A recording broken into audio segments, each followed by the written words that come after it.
जय श्री कृष्णा। राधे राधे। भगवान श्री कृष्ण आपकी सभी मनोकामनाएं पूर्ण करें। हिंदू धर्म में हरतालिका तीज का विशेष महत्व होता है। यह व्रत कठिन और अन्य व्रतों से अधिक फलदायी होता है। हरतालिका तीज भादो मास के शुक्ल पक्ष की तृतीया तिथि को आती है। हरियाली तीज और कजरी तीज के बाद अब हरतालिका तीज आने वाली है। हरतालिका तीज का व्रत सुहागन महिलाएं और कुंवारी कन्याएं दोनों ही रखती हैं।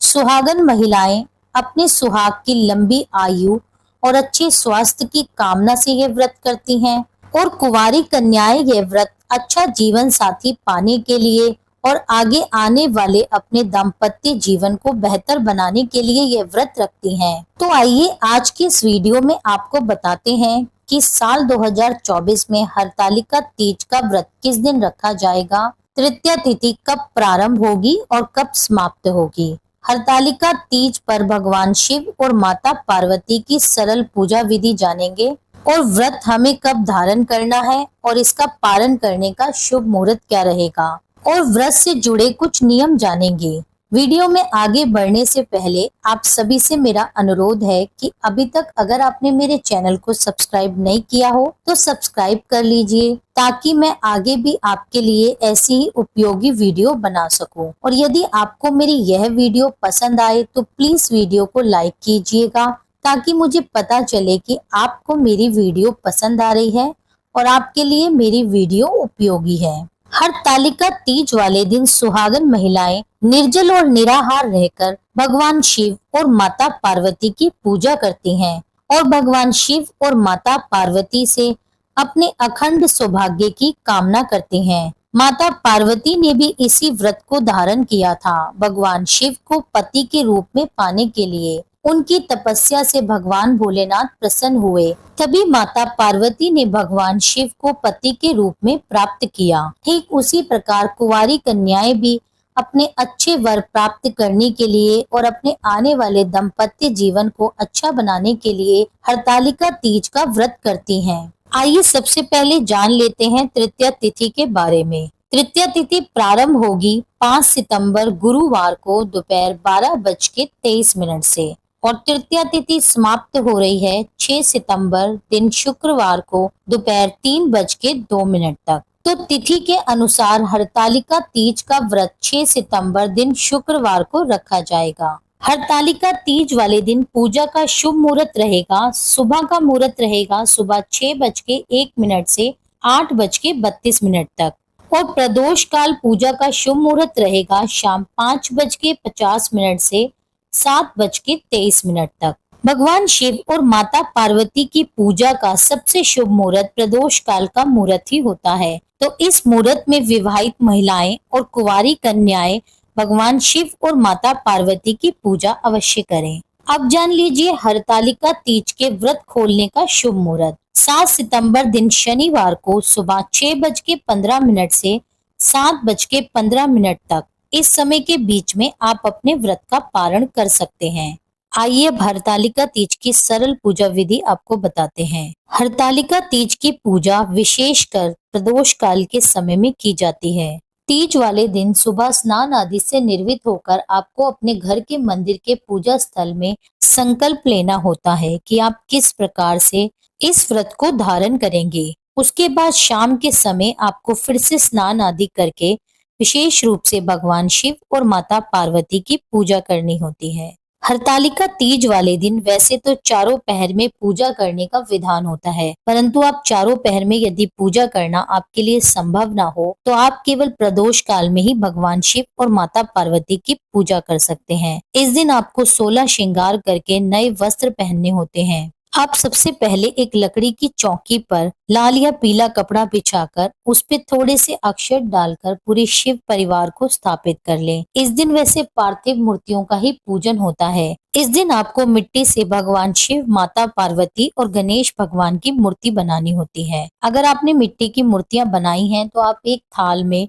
शिवलिंग और मूर्तियों को स्थापित कर लें। इस दिन कलश की स्थापना करना भी आवश्यक होता है। तो आप अक्षत से अष्टदल कमल बना ले या फिर सप्त धान में से किसी धान को रखकर उसके ऊपर कलश को स्थापित करें। कलश के ऊपर आप कलावा बांध लें और स्वास्तिक का चिन्ह बना लें। उसके बाद कलश में कंठ तक जल भरकर उसमें कुछ गंगा जल की बूंदें डाल लें और उसके जल में सुपारी, हल्दी की गांठ, अक्षत, पुष्प, लौंग, इलायची सभी सामग्री डाल दें। यह व्रत माता पार्वती ने वन में रहकर भगवान शिव के लिए किया था। उन्होंने भी मिट्टी से भगवान शिव की प्रतिमा बनाकर इस व्रत को किया। इसीलिए इस व्रत पर पार्थिव मूर्तियों का विशेष पूजन होता है। कलश के ऊपर आप एक कटोरी में अनाज भर के रख लें और कलश के साइडों में अशोक या आम के पत्ते लगा दें। अब आप एक अखंड दिया प्रज्वलित करेंगे जो सारी रात्रि जलता रहेगा। इसके बाद आप पुष्प से गंगा जल छिड़क कर सभी मूर्तियों को शुद्ध कर लें।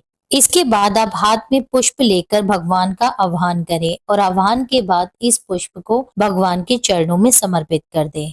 इसके बाद आप दीपक प्रज्वलित करें और पार्थिव मूर्तियों का अभिषेक करें। सबसे पहले आप गणपति जी का अभिषेक करें, फिर माता पार्वती और भगवान शिव का। अभिषेक करते समय आप ओम नमः शिवाय मंत्र का जाप करें, गौरी गणपताय नमः मंत्र का जाप करें। आप पंचामृत से भी स्नान करा सकते हैं। पंचामृत से स्नान के बाद आप एक बार शुद्ध जल से उन्हें अवश्य स्नान कराएं। इसके बाद भगवान गणेश को वस्त्र रूपी जनेऊ अर्पित करें। भगवान शिव और माता पार्वती को कलावा अर्पित करें। माता पार्वती को आप लाल चुनरी भी अर्पित कर सकते हैं। आप भगवान शिव को बेलपत्र, धतूरा, आग के पुष्प अर्पित कर सकते हैं। भगवान गणेश को दुर्वा घास अर्पित करें। इसके बाद आप सभी भगवानों को रोली का तिलक कर दें। भगवान शिव को चंदन का तिलक करें, भस्म अर्पित करें। सभी भगवानों को पुष्प अर्पित करने के बाद धूप दीप जलाकर उनका पूजन करें। शिवलिंग पर आप अबीर गुलाल इस दिन अवश्य अर्पित करें। इसके बाद आप माता पार्वती को 16 श्रृंगार की सामग्री अर्पित करें। इसके बाद आप भोग के रूप में भगवान शिव, माता पार्वती और गणेश जी को जो भी आपने मिठाई घर पर बनाई हो उसका भोग लगा सकते हैं। भोग के रूप में आप 5 प्रकार के फल भी अवश्य भगवान को अर्पित करें। भोग अर्पित करने के बाद आप हरतालिका तीज व्रत कथा सुने। कथा सुनते समय आप हाथ में पुष्प और थोड़े से अक्षत लें और कथा समाप्ति के बाद उसे भगवान के चरणों में अर्पित कर दें और एक जल का लोटा भी आपको भरकर रखना है और उसी कथा की समाप्ति के बाद आपको उससे चंद्रमा को अर्घ दे देना है। इस दिन पूजा के समय बायना भी रखा जाता है। बायना में आप साड़ी, श्रृंगार की सामग्री, कुछ दक्षिणा रख सकते हैं जिसे आपको अपने घर के किसी बड़े बुजुर्ग को देना होता है। पूजा के अंत में आप भगवान गणेश जी की आरती करें, भगवान शिव और माता पार्वती की आरती करें। भगवान की प्रेम पूर्वक आरती करने के बाद भगवान से क्षमा याचना करें। जाने अनजाने में यदि पूजा करते समय आपसे कोई भूल हो गई हो तो उसके लिए भगवान शिव और माता पार्वती से आप क्षमा याचना करें। इस प्रकार से हमारा यह पूजन संपूर्ण होता है। कुछ लोगों के ये प्रश्न आते हैं कि प्रेगनेंसी के समय या कोई बीमार हो तो उस समय में इस व्रत को किस प्रकार से किया जा सकता है। उस समय में हम कुछ दवाइयां ले रहे होते हैं जो पानी के बिना लेना संभव नहीं है, तो ऐसे में आप जल के साथ उन दवाइयों को ले सकते हैं। इसके लिए आपको भगवान शिव और माता पार्वती से प्रार्थना करनी है, क्षमा याचना करनी है कि आप इस व्रत को उस तरीके से रखने में संभव नहीं है और आपको ये व्रत रखने से पहले इस प्रकार से संकल्प लेना होता है कि आप पूरे दिन किस तरह से व्रत करेंगे। कुछ बहनों का यह भी प्रश्न होता है कि हमें व्रत वाले दिन पीरियड्स आ जाएं तो हम इस व्रत को किस प्रकार से करेंगे। उस समय में हमें व्रत रखना चाहिए और नहीं। यदि आप हरतालिका तीज का व्रत हर साल रखते आ रहे हैं तो आपको बिल्कुल यह व्रत रखना चाहिए। आपको पीरियड्स के दौरान शारीरिक रूप से पूजा नहीं करनी है, आप मानसिक रूप से पूजा कर सकते हैं। आप कथा सुन सकते हैं मोबाइल या टीवी से और जिन भी महिलाएं आपके आसपास व्रत रखकर पूजा कर रही हूँ तो आप उनके पास जाकर व्रत कथा सुन भी सकते हैं, दूर से बैठकर पूजा देख भी सकते हैं। तो आप मानसिक रूप से इस दिन मंत्रों का जाप करते रहें और अपने व्रत को अवश्य ही रखें। कई लोगों का प्रश्न यह भी आता है कि हमें पहली बार इस व्रत को प्रारंभ करना है, तो उसके लिए आप अपने घर के रीति रिवाजों और परंपरा के अनुसार इस व्रत को शुरू कर सकते हैं और आप अपने घर के किसी बड़े सास ससुर, यदि सास ससुर ना हो तो जेठ जेठानी से आज्ञा लेकर इस व्रत को प्रारंभ कर सकते हैं। परंतु यह व्रत आपको अपने ससुराल के नियम और परंपरा के अनुसार ही करना चाहिए। और यह थे कुछ मन में आने वाले प्रश्नों के उत्तर। तो उम्मीद करती हूँ यह वीडियो आपको पसंद आई होगी, ये जानकारी आपको अच्छी लगी होगी। जानकारी अच्छी लगी हो तो मेरी वीडियो को लाइक करके चैनल को प्लीज सब्सक्राइब कर दीजिए। मिलती हूँ आपसे एक अगली वीडियो में, जब तक के लिए जय श्री राधे।